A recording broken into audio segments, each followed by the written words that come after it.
All Hit Radio.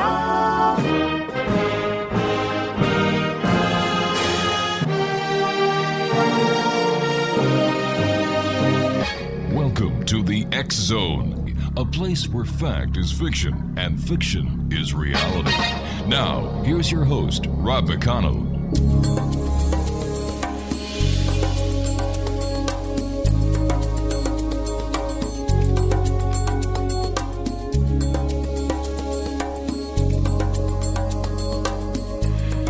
And welcome back to the X Zone, everyone. My name is Rob McConnell. We're coming to you from our broadcast center in Hamilton, Ontario, Canada. Worldwide toll-free, 1-800-610-7035. Email xzone@xzoneradiotv.com.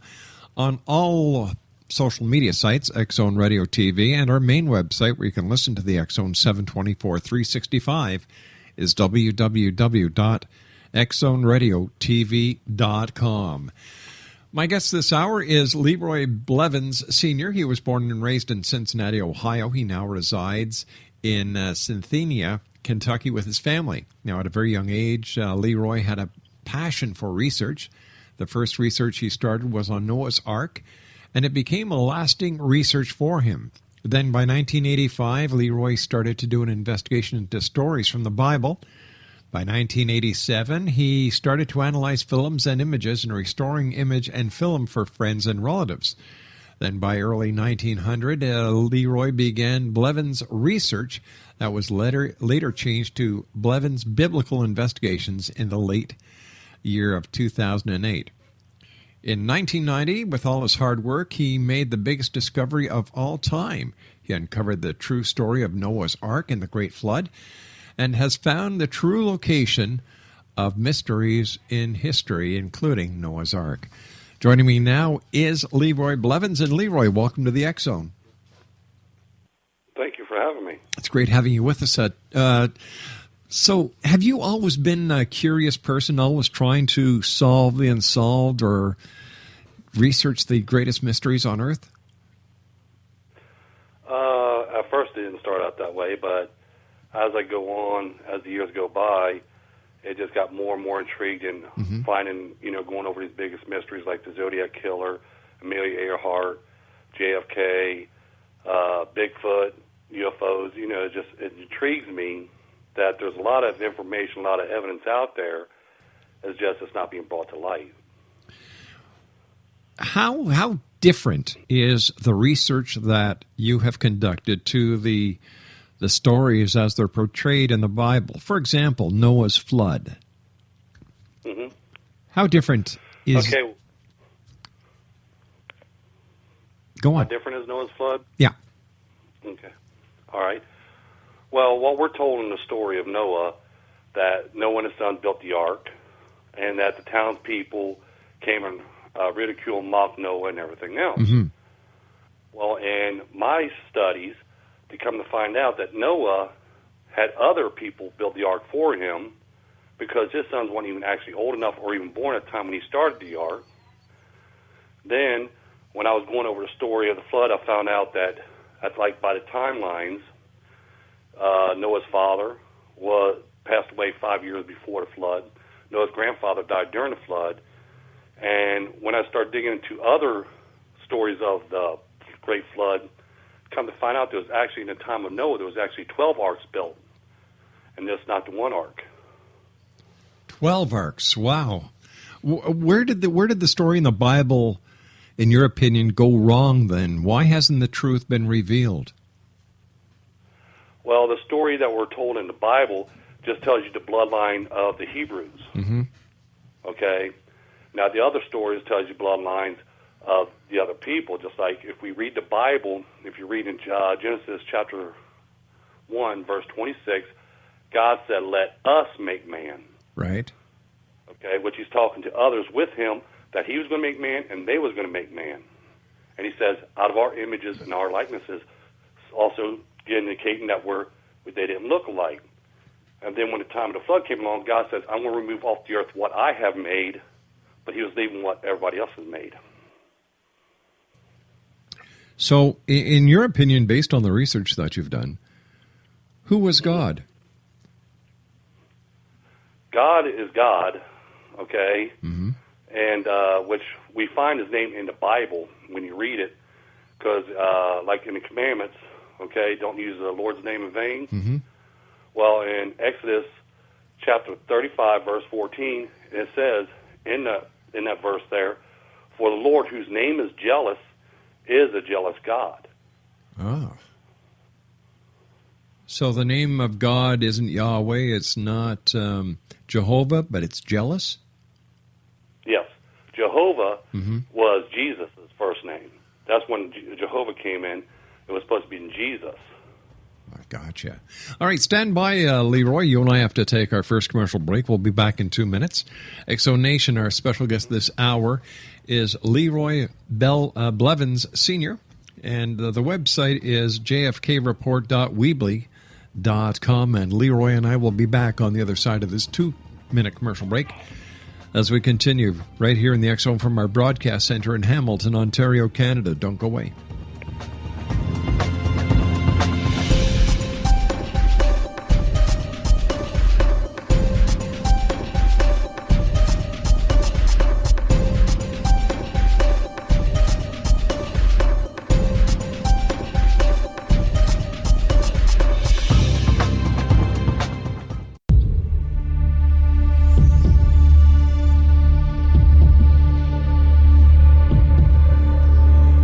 Exo Nation, welcome back. LeRoy Blveins is my special guest this hour. www.jfkreport.weebly.com.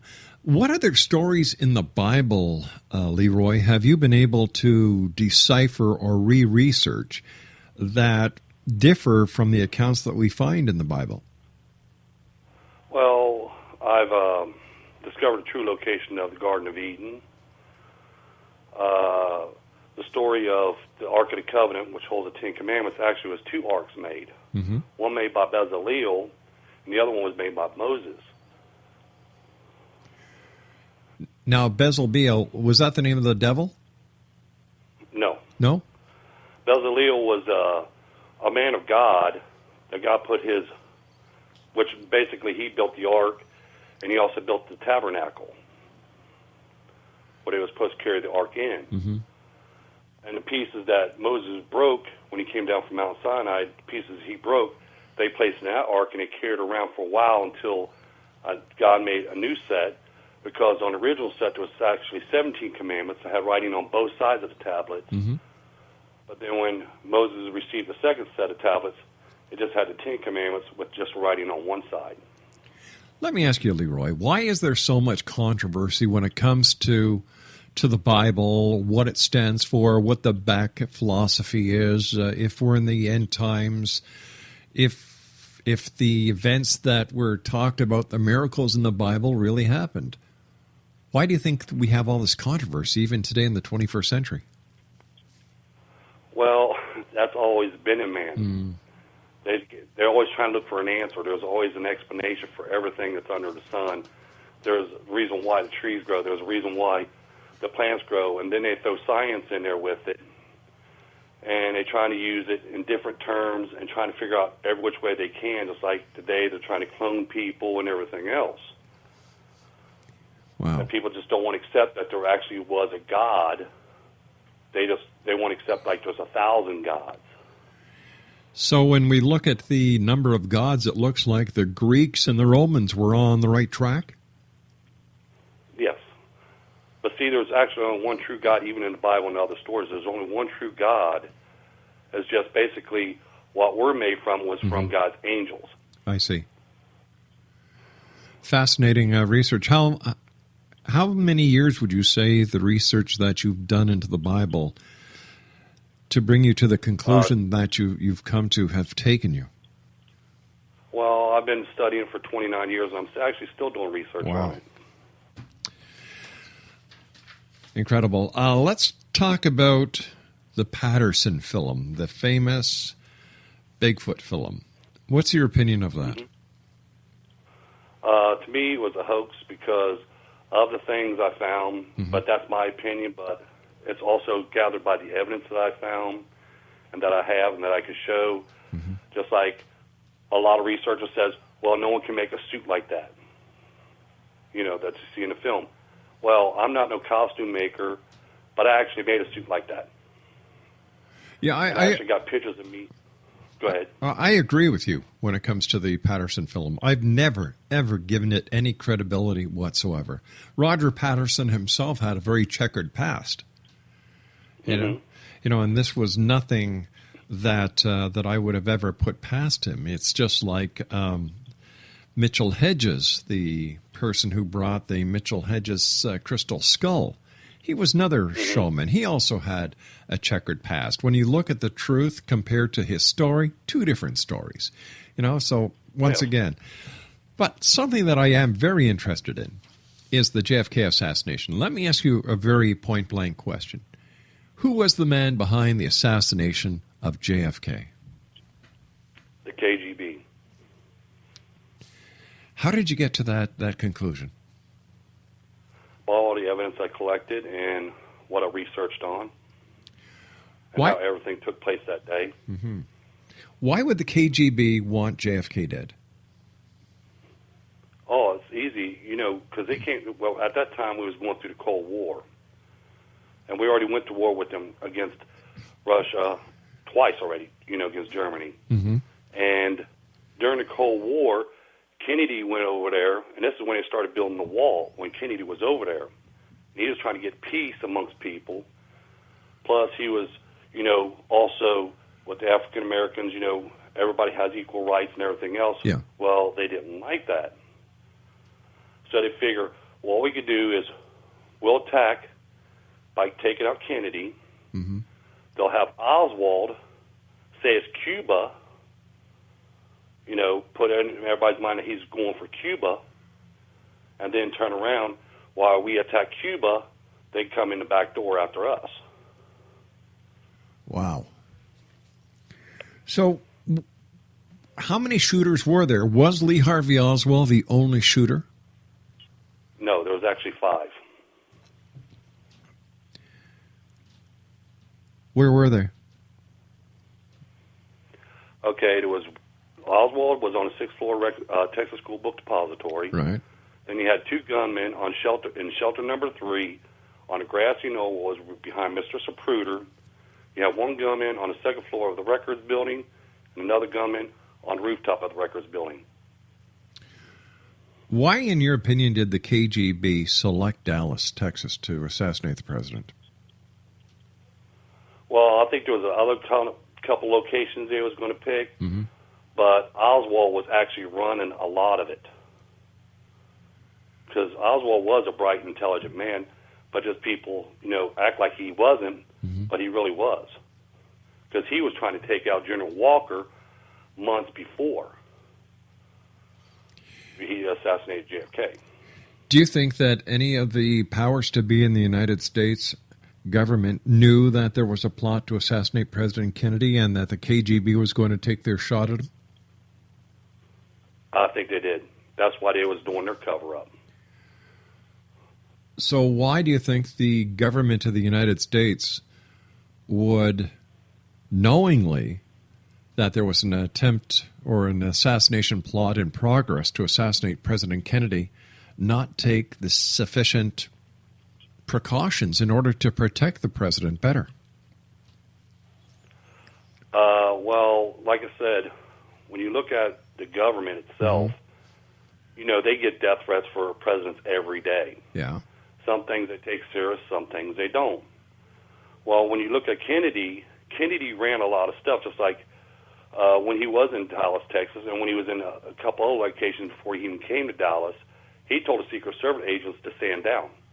He wanted the people to be able to come to the car and touch him so he could shake his hands. Just like the motorcade route, when he was coming down Dallas, Texas, when he was coming down Main Street, he actually stopped and got out of the limo, walked over to people and started shaking their hands. But he said that if they was surrounding him, that would put the people nervous and they wouldn't want to come by him because they was afraid they was going to get hurt or something by the Secret Service agents. So it's actually a lot of mistakes was made by Kennedy himself. Do you think that there was any aspect of the American Intelligence Agency or other government force that were in cahoots with the KGB in the assassination of President Kennedy?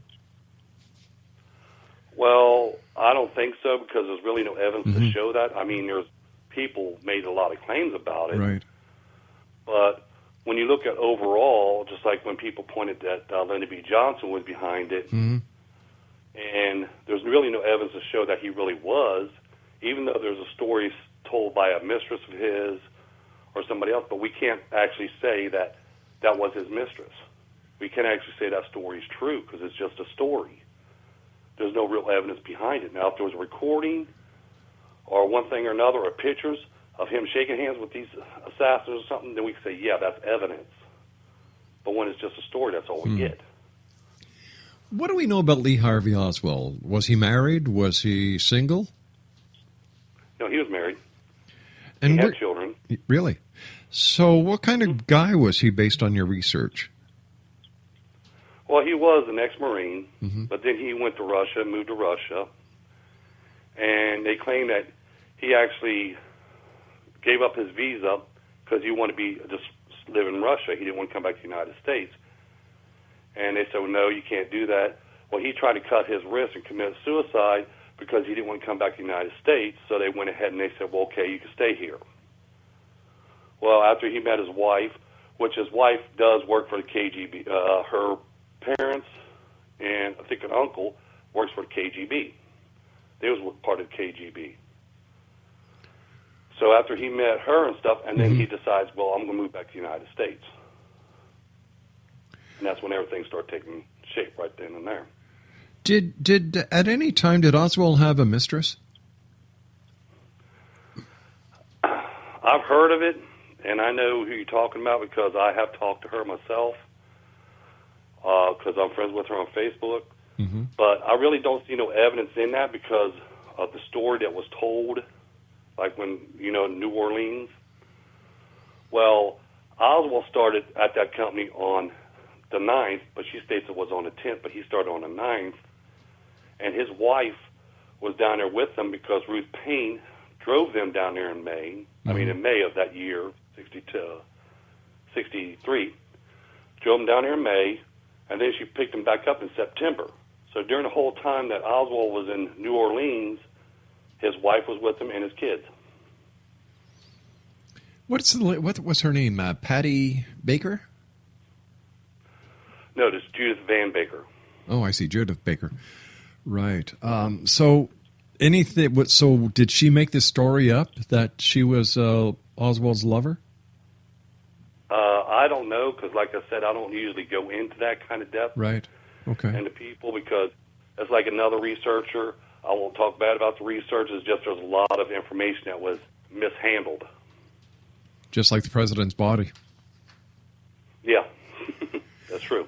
All right, LeRoy, please stand by. You and I have to take our news break at the bottom of the hour. Exonation, LeRoy Blveins is our special guest this hour. Here's his website. It's jfkreport.weebly.com. That's jfkreport.weebly.com. And he's also the author of the JFK Assassination Report, 13 Shots, JFK Assassination Colorized Images, JFK Assassination Evidence or of Other Gunmen, and Who Murdered JFK. And we'll be back on the other side of this commercial break with the news as we continue here in the X Zone with our special guest this hour, LeRoy Blveins Senior, as we continue here in the X Zone from our broadcast center in Hamilton, Ontario, Canada. Don't go away.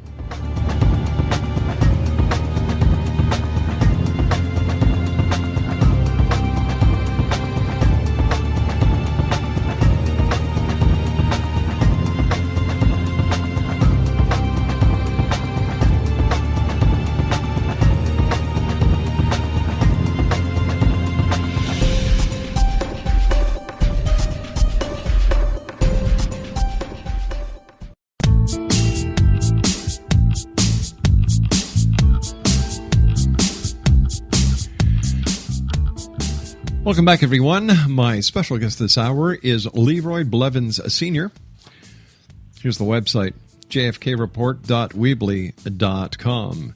And LeRoy, why do you think, here we are so many years after the great president's assassination, it is still one of the greatest mysteries going? Because it was a mystery. It was never solved. That's why people are so interested into it even still today, because the way it was handled, and a lot of information was lost, and a lot of evidence was lost, and it left a big opening for 1,001 stories. You know, the question is that if, and I'm not doubting your research, if in fact the KGB was responsible for the death of President Kennedy, why wouldn't the government pursue this? Why are they in fact protecting the KGB and their actions? Because during that time, people don't understand, during that time, like I said, the Cold War was going on. Right. And to protect from World War III breaking out, they had to come up with something. So was President Kennedy the sacrificial lamb? Basically, yes. But if President Johnson and his predecessors, up until President Obama today, are aware of these facts, why hasn't there been any accounting of Russia when it comes to the assassination of a president of the United States? Because they're still got it based on, they're telling still the same old story of Oswald was a lone assassin, there was only 3 shots fired, and that's it. They know what actually took place, but there's a lot of presidents, after they sealed all the documents, now this was based on the Kennedys, not, Lyndon B. Johnson, nothing. The Kennedys is one had the documents sealed for 75 years. All right, that's the Kennedy files. But what about the National Security Agency? What about the FBI? What about military intelligence? What about the Dallas Police Department? What about the CIA? There has to be collaborating evidence somewhere that could circumvent the sealing of the Kennedy papers. Well, like I said, they only put so much out to the people, but see, what they put out to the people, and there's been a lot of information out there in front of the people, it's just no one ever took the time to piece it all together. Just like if actually someone sat down and analyzed all the films and the images that were taken that day, you could see all this evidence for yourself. But they was trying to cover up so they don't start another war, because we already had the Korean War going on. I mean, the Vietnam War, excuse me. The Vietnam War was already going on. They had the Cold War going on. Then they had this other, the Day of Pigs they was doing at the same time. Yeah, they had all this going on. And if they prosecute and start going after Russia and the KGB for what they'd done to Kennedy, it would just start a big out massive war where there'd be nuclear bombs all over the place. So But what about the Cuban Missile Crisis? Kennedy stood up to who was it? Not Gorbachev, but oh, come on. Who was the prime? Castro? No. The Russian premier at the time. Russian? Yeah, that's how significant that guy was. Right, Kennedy stood up to the Russians, and they backed down. You had Stevens in the United Nations who stood up and told the Russians. But see, that's a perfect plot. See, they back down, so that eliminates them. Because, like I said, when I find the information I found, that's been in front of the public's eye for all these years, and I could piece it together. That's why I say the government had to know who it was, because the pure simple fact of it is this information pinpoints of who was behind it. Everybody wanted us to start war against Cuba during that time because of what Oswald did, because Oswald kept on saying, he's a Marxist, he's for fair play, Cuban communities, and everybody's sitting there thinking Cuba did it. And then you got these other people come out and say, well, no, Cubans did it, the mob did it, then Lyndon B. Johnson did it, our own government did it, the CIA, the FBI, had all these opportunities, all these people supposed to take out JFK, except for the people that really took him out was the KGB, but they overlooked all that. What about the Warren Commission? Well, the Warren Commission, I think they just put it all together, what they could find, and just throw it out there. they did a sloppy job in doing it because, like I said, when I took on the case, I've read a lot of stories myself, heard a lot of eyewitnesses' claims, and a lot of documents you could see was falsified. So I said, well, the only way I'm going to actually find out actually what happened that day is I'm just going to base it on what I can find in the films and images, see what they tell me. And that's when I found the gunmen on the grassy knoll. You can see them taking their shots. There's other images showing them with their rifles, having the rifles in their hand. The gunman on the second floor, you can see the rifle in his hand. You can see the shots taken from another film, the Hughes film. You can see him taking the shots. JFK was shot 4 times. But see, Governor Connolly was supposed to be assassinated too because I had 2 gunmen in 2 different locations take a shotgun over Connolly too, but he ended up surviving. Jack Ruby, where does he play into this entire scenario? Honestly, he was just upset. That's where the mob came in. That's where the mob came into play by the way he assassinated Oswald. He comes in. That's what mob will do. If mob was going to take somebody out, they come right to the person and fire at him. That's how that story got started. But Jack Ruby, when I did research on him, he wasn't there to assassinate Oswald, as people puts it, because first, when they were supposed to move Oswald at 10 o'clock in the morning, Jack Ruby was still home. The only reason why he went downtown was to mail wire some money at the Western Union, was just right down the street from where they had Oswald. He was right down the street, and he actually got a ticket stamped of wiring money out to one of his dancers for $25. He got ticket stamped 3 minutes before he killed Oswald. Wow. So he wasn't in a rush.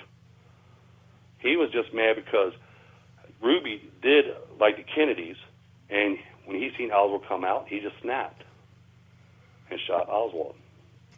How about the prosecutor in New Orleans, Mr. Garrison? Was he on the right track? Mr. Garrison? He was on a right track somewhat, but like I said, he's based on the information that people is telling him, the stories and the documents that he's been reading. That's what he based his research on, and trying to prosecute Shaw because he thinks Shaw was behind it. Right. But then again, like I said, if you watch the Kennedy assassination and you actually watch it by the films itself, not by reenactments or anybody else, you will see it was a military. What happened that day? It was a military action because you have 2 gunmen aiming at JFK at the same time. Then you have a gunman aiming at Governor Connolly. Kennedy gets shot 4 times. Then you have Governor Connolly being shot twice. And then you have these distraction shots to get people starting running around. Okay? Yeah. That's what the other distraction shots were, because those distraction shots was taken in, on the steps where 3 men were standing right there by the Pelagoro, by the picket fence. A distraction shot struck there. Got 2 distraction shots that hit the manhole cover, concrete, which both of them bullet holes still can be seen today. You had 2 shots that hit into the grass area. You had 1 curb shot that hit where James Tague was standing. Then you had 1 shot that hit a sign that was on a lamppost. This is to get the people to scatter and run around up the hillside so the gunmen on the grassy knoll can blend in with the people as they're running up there, blend in with them, and get out into the parking lot. So you're convinced, based on the research that you did, the films that you watched, the documents that you have read, that President John F. Kennedy was assassinated by the KGB? Yes. All right. So because why? Well, see, like I said, if you look at the films and stuff and you do background checks even on the people, just like, to me, when you do research or an investigation, as you know, everybody's a suspect. Yes. Until you eliminate them. Mr. Zapruder. I'm not saying he was a part of it, but when you look at the facts that we could see, like, he was the only one that was filming on that side of the street. Another fact, the gunman was right behind him, no more than 12 feet away from him. He was, now when the shots was fired behind him, Mrs. Sessman took her hands up, which we can see in the Orville Nix film. She takes her hands up and covers Mr. Zapruder's ears. Mm-hmm. Why did she do that? When Mr. Zapruder was done with this film, he jumps off the wall, walks away like nothing happened. He's going to go ahead. He went to the TV station. He was one of the first people they interviewed there. He was on live TV. He holds up his fist, and then he coughs, and then he brings up his fist and holds his fist up like a Russian hammer symbol. Same thing Oswald did when they brought him into custody, and they was taking pictures of him.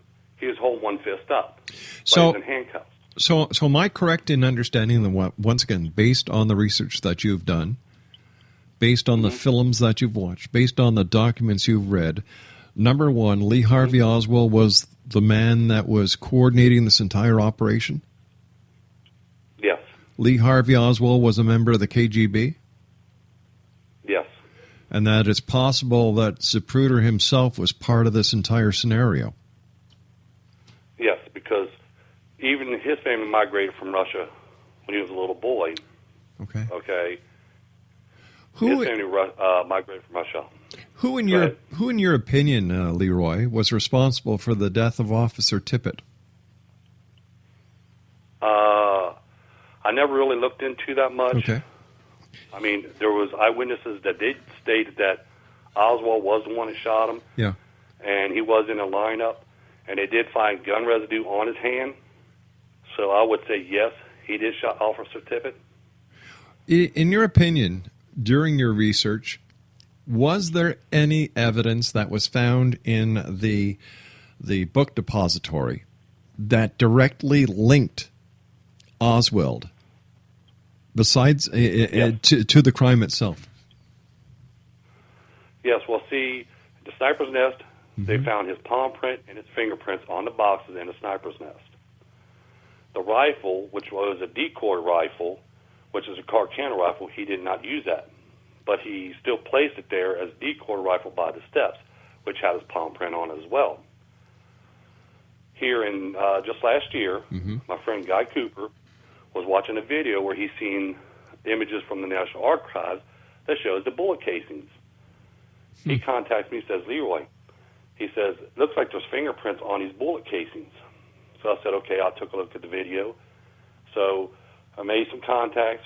We ended up getting first-hand images from the National Archives of these bullet casings. On two of the bullet casings, I found a fingerprint. So I said, well, I'm going to eliminate Oswald and see if this was his print or not, so we can eliminate it and see whose print this is. I tested every one of Oswald's fingerprints against it, and one didn't match. It was his thumbprint. His right thumbprint was pressed on two of the bullet casings. How did you get a copy of Oswald's fingerprints? Oh, you can go to you can get them off the archives. It's in Dallas Police Reports. Okay. You can get a copy of his fingerprints. This is, like I was saying earlier, this is a mystery that has haunted hundreds, if not millions, of people over the years. Do you think the truth will ever come out? Besides you publishing your books, and I don't understand why somebody hasn't picked up your books and just run with them based on the evidence and the photos that you have in your books. Well, they're trying to push me out. Really? Okay, they're trying to push me out. Yeah, because all the researchers, all top researchers have seen the images that I found.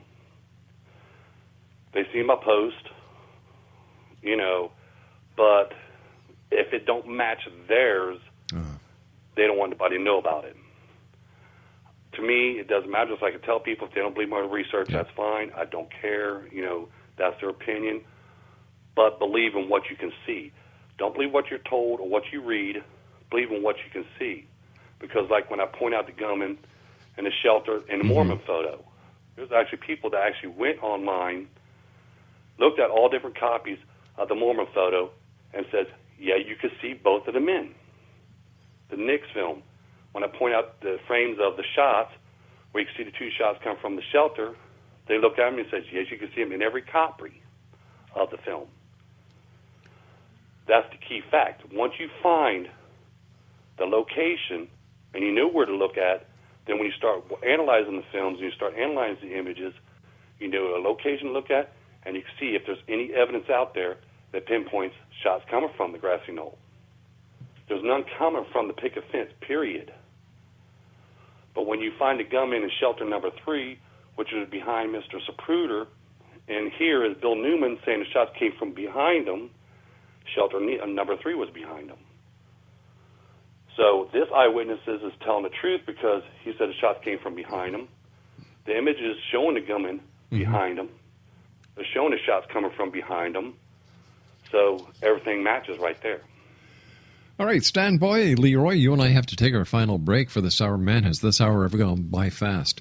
Exonation, Leroy Blveins Sr. is my special guest this hour. www.jfkreport.weebly.com is his website.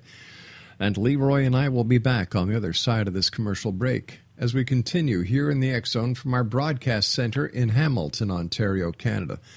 Fascinating books, fascinating story, fascinating man. We'll be back on the other side of this break. Whatever you do, don't go away.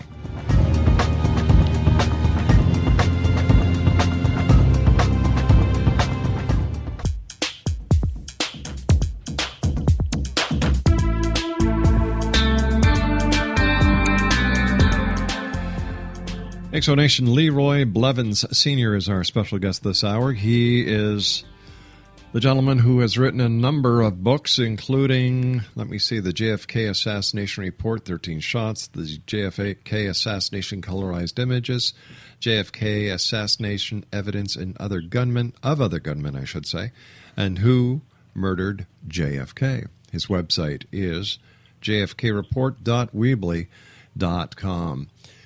How far in advance did Oswald and those involved in the assassination know the president's route? Well, according to the people and the reports and stuff, they said it was only a day or so, but actually it was like 4 weeks. They knew the route. Is it possible they were given information from a leak? Could be. I can't say there wasn't, but like I said, there's no evidence to prove it, but it was printed in newspapers. How did Lee, I find it almost amazing that somebody was able to see Lee Harvey Oswald enter the theater and that the police responded there so quickly. Was there anything behind that entire story? There could have been, okay, because like I said, by his route and what he did, just like the spotter that was, which I call a spotter, that was on the corner of Houston and Elm, where he sat there and gave a full description of what Oswald looked like and what he had on from the 6th floor window. He said, there's gunmen up there. That's why the police ran up there, because he said the gunman was up there, and this is what he had on, this is what he looked like, and everything else. To me, yeah, they was trying to set up Oswald at the same time. So they were going that was their backup plan. So they were going to also put the blame on Oswald to keep the blame on themselves, like a double cross, basically. Or did Oswald know that this was going to happen? Yes, he knew it was going to happen. But that's why he wasn't worried about it so much, because the Carcano rifle was ordered on his other name that he uses, A. Heidel.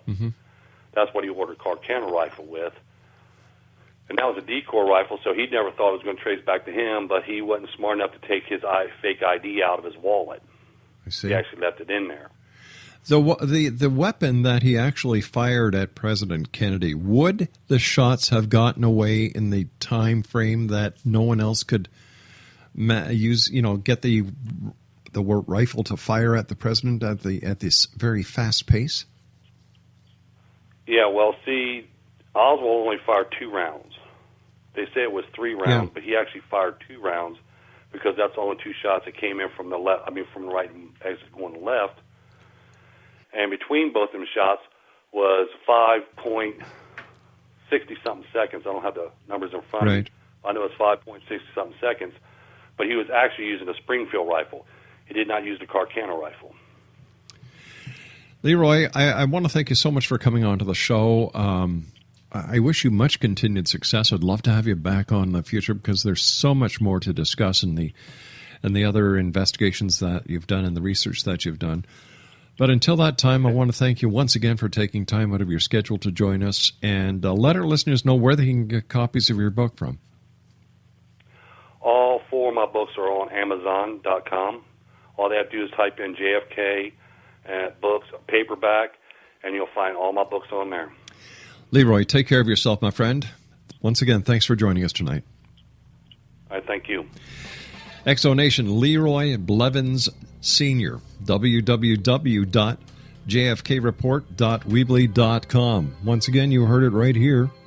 Lee Harvey Oswald was responsible for the group of those involved in killing President Kennedy in Dallas, Texas. It was a KGB-sanctioned hit. And there you've got it. We'll be back on the other side of this commercial break with the news as we continue here in the X Zone from our broadcast network in Hamilton, Ontario, Canada. Don't go away.